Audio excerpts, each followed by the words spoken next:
Willkommen, bienvenue, welcome from temperatures I have not ever coped with. And I was going to say unseasonable, but I think we had something similar last year. Are we turning into a subtropical climate? Who can tell? Welcome to Property Matters, as ever, joined by Hamish McClay, our Lord and Master, and Rowan Waller, the man who knows far more than he should and writes about it with his property pen. But today we're going to talk, apparently, about double centuries. Double century, over 200 days from the point of listing to taking it off the books. This is a property, and this appears to be an increase. And Rowan, am I right in thinking? Well, we'll get there in a second. Hamish, would you do a little introduction for us, please? Well, it just seems to me that we've had an awful lot of confusion within conveyancing for starters, and there was many discussions about this and talks of, well, you've got to improve the data flow, you've got to do this with it, you've got to do that with it. And the more we seem to do to actually sort of invigorate the amount of data is available, the longer it seems to take to get through the conveyancing process. The situation here, which seems an unusual one, it's not one that I would necessarily look at myself, but it's certainly one that I would guess Rowan's familiar with up to a point. But is this sort of new territory? We're reaching great score in cricket, particularly if an England batsman's getting the score. Well, exactly. My goodness. I don't think a Scotsman's likely to, but I mean an Englishman at least. Oh, so you could say it was completely out of boundary. Sorry, there we go. Rowan sort of put my cricketing knowledge is very quickly coming to an end. It's still better than my cricketing knowledge, Gary. Oh, well, there you go. So, Rowan, look, can't join in. 200. Oh, what is the figure? Give us the, and also, would you mind winding back, because it wasn't always this way? Well, I mean, I don't know what the best it's ever been is, but I think the news article that was in the Property Industry Eye this week, I think, was that the average time on market, well, from going on the market to having a sale successfully go through the conveyancing process and then complete. And obviously that's only about 54% of people who try as well, I think. So there's another problem there. But that's gone up to 205 days, and that's risen from something like 195 days or 190 days. So, you know, this whole process is getting longer.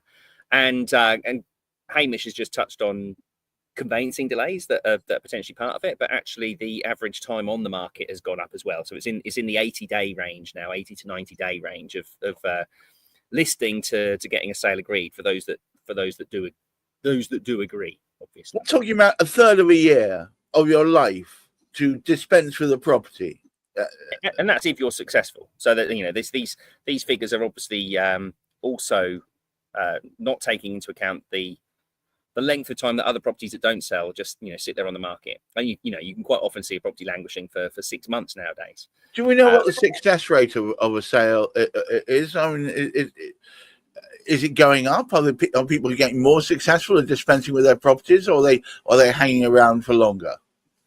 It depends which source you see. So I've seen 54% and I've seen 64% both mentioned in the last month. So, but it's, you know, it's less than 2/3 of properties that try are reaching a successful conclusion by the looks of it, and those that do reach a successful conclusion are taking a lot of time to get there. I was going to be taking longer to reach a successful conclusion when they do, and interestingly, where I did see a good figure is that the sort of independent self-employed agents seem to have a success rate that seems to typically be over 80%, you know, maybe over 90% of properties going through, which perhaps speaks to how successful you can be when you are dealing with less properties and able to focus on them. I mean, it's maybe a discussion topic for another day, but there was something very striking about the difference between perhaps corporate estate agents and their success rate versus these individual agents who are dealing with 6 or 7 properties at a time.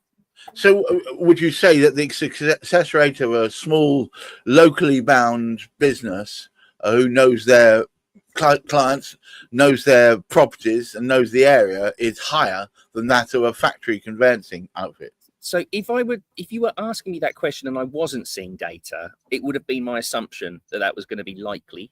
The data is really backing that story up. So I've seen avocado properties have got those sort of figures that are well above average. I think EXP and lots of individual EXP agents talk about it. Their success rate is a lot higher. And some of these independent agents are now getting quite big. So it'd be interesting to see if their success rate slips, the more properties they take on. But I think it's all about ethos, isn't it? Really, it's about. Hamish, I was going to talk to you about this. I mean, within the IPSA or IPSA, apologies. What we've noticed is the rate at which you can get, or the speed at which you can get back searches, seems to be higher than others. Yet you're applying more personal knowledge in it, localized knowledge, and getting better results off the end of it. Is that not following the same trend that Rowan's talking about? Well, strangely enough, I'd never looked at it from that particular perspective, but it's a fascinating point that Rowan has brought up, because it does point to that. Because admittedly, this is the case you'll find. If you take a corporate supplier, what they're doing, of course, they're working on behalf of a vast number of solicitors all over the country.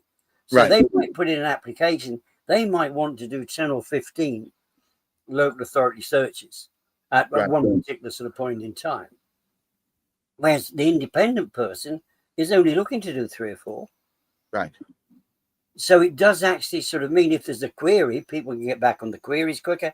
So we don't have this sort of stack type operation. I'll put that to one side and wait and never get the particular time. But also, as Rowan sort of indicated there, it's the focus.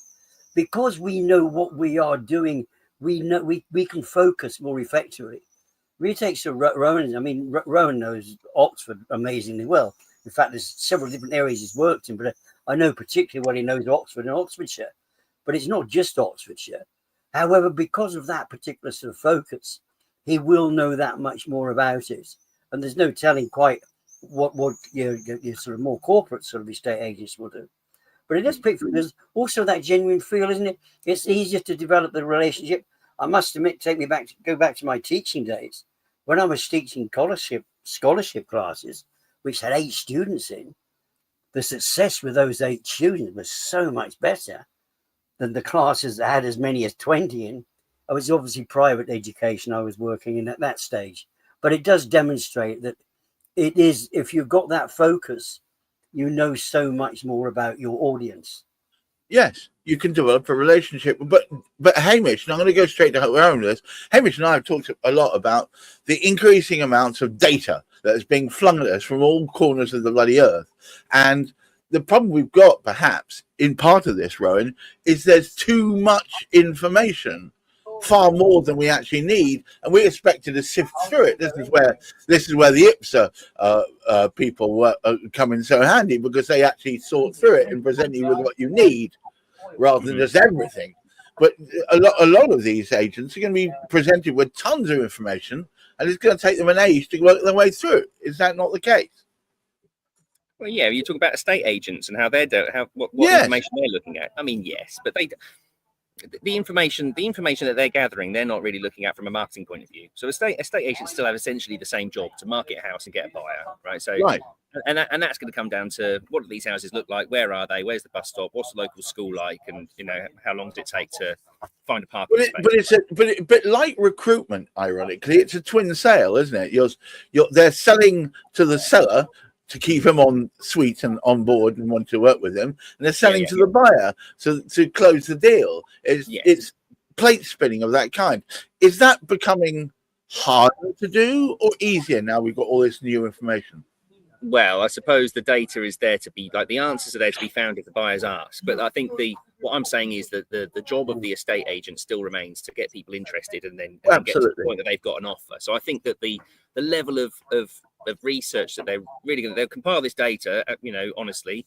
And if there's anything that's really glaring that they should be reporting, they'll be reporting. I think let's assume they all do this, but I believe they probably all do. They'll report that sort of stuff honestly. The data that the solicitors have to look at, they have to go into granular, research about that, and they have to pick all these things apart on behalf of the buyer. And then if they're presented with questions on behalf of the seller, they're going to have to answer it.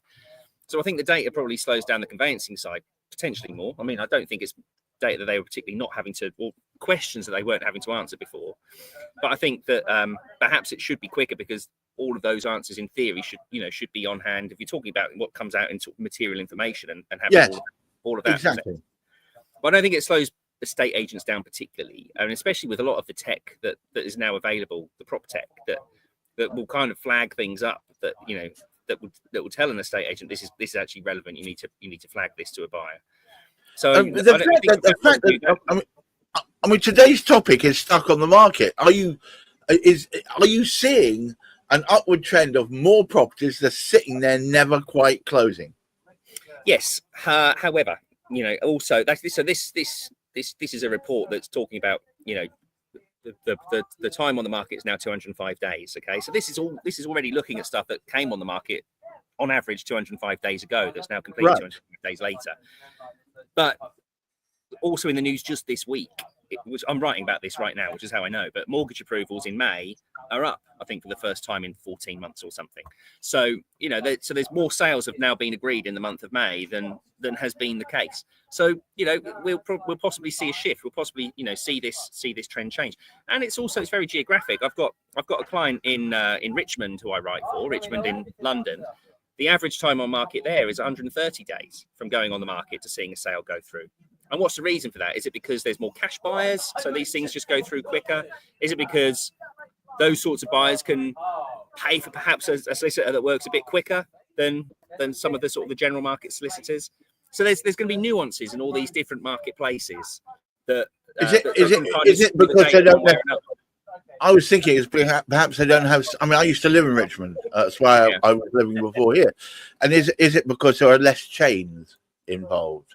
So therefore, things tend to move more quickly. Exactly, possibly again as well.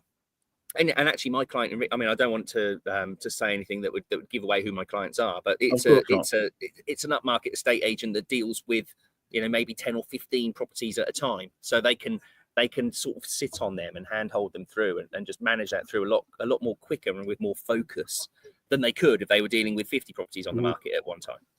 Hey, we're going back to Hamish's public school a comparison there. So the more personal time that can be spent on a project of any kind, the more likelihood it's going to go through quicker, yes?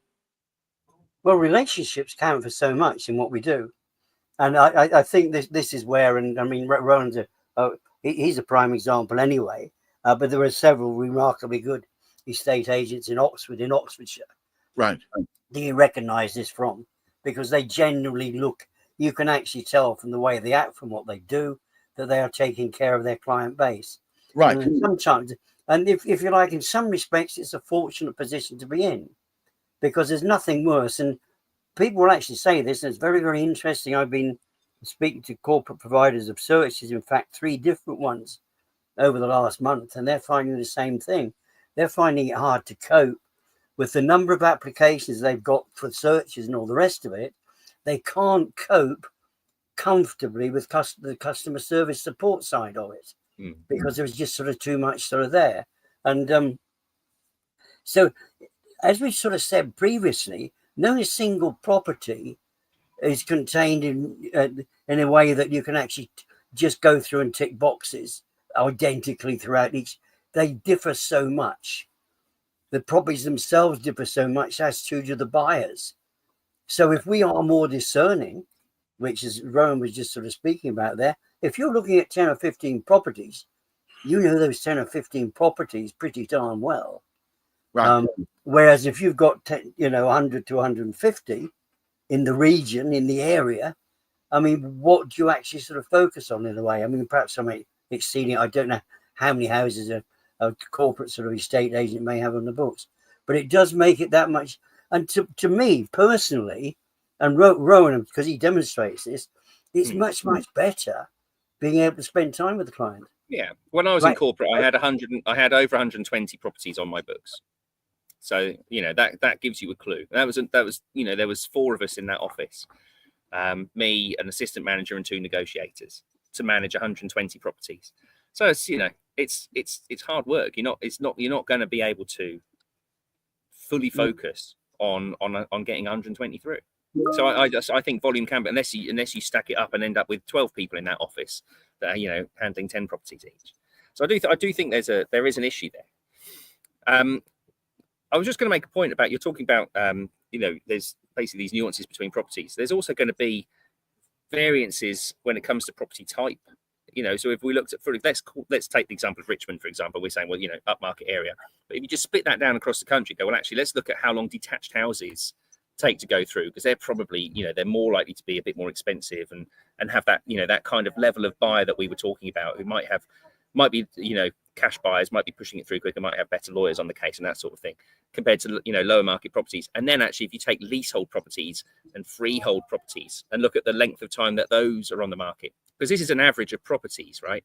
But I imagine that if you looked at the freehold average, it's going to be 160, 170 days on the market to completion. And if you looked at leasehold, the conveyancing time on leasehold properties seems staggering at the moment. I mean, I'm hearing estate agents, say, if I hear deed of variation one more time, I'm going to pluck my eyes out with a fork, because that seems to be what's coming up in these leasehold sales. So, I think the workload involved in just conveying a leasehold sale through is adding to this story. Hamish, would you care to have the last word?